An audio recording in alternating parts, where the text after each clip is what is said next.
So I've done hundreds of hair transplant consultations myself since 2021, and I've booked hundreds of patients into clinics, seen so many success stories. And here are four types of people I always say no, do not have a hair transplant now. I'm going to cover them in this video.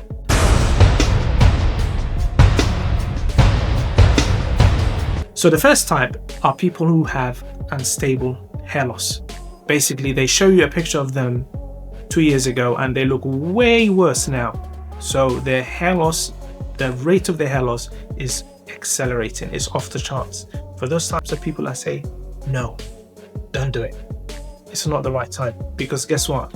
If you have a hair transplant now, you're probably gonna need another one like within 5 years. So do not do it. You're not stable enough yet.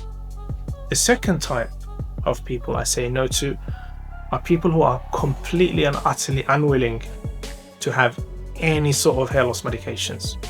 They don't want tablets, they don't want topicals, they don't even want like Demerolin or anything non-pharmaceutical like that. They don't want nothing, they don't want to do anything. They just want to have a hair transplant, press a button and have magic hair.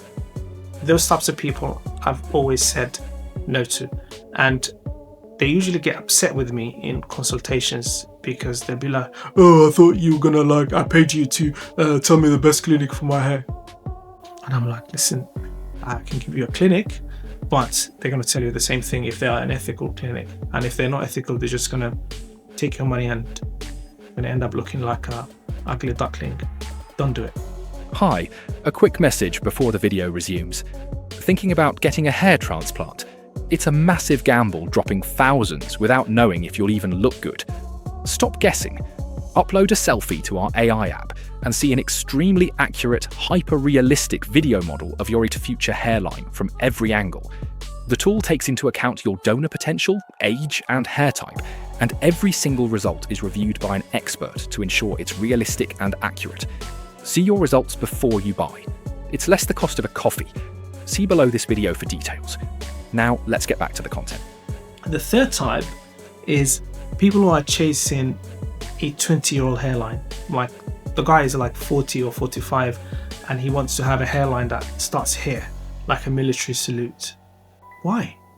That you're just going to end up looking ridiculous. In another 15 years, when you're 60, you're going to be walking around with a hairline that is here and the rest of it is bald because you probably didn't want to take medications or your hair loss has accelerated. You've got to be realistic. A hair transplant is not something you do now and then you're going to live with it for the next 2 or 3 years. If you live long enough, you could be living with it for 15, 20, 25 years. So you need to look ahead and think, how am I going to look in 25 years? Am I going to be that weird grandpa who's got, it's got wrinkles, but he's got a 20-year-old hairline that starts here?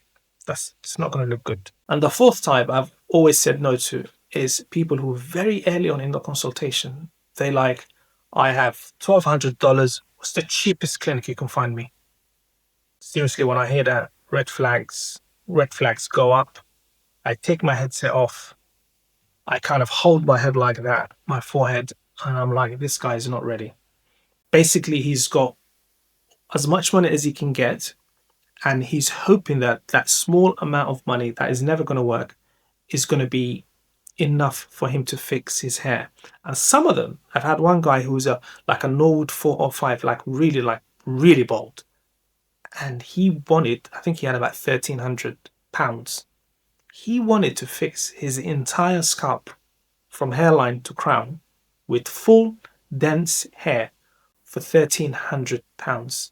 Within 5 minutes of the consultation, I said, listen, let me just give you your money back for the consultation because I don't think I can help you. So I literally just gave him his money back. I said, good luck. This is not going to work. You're not going to fix your hair for £1,300.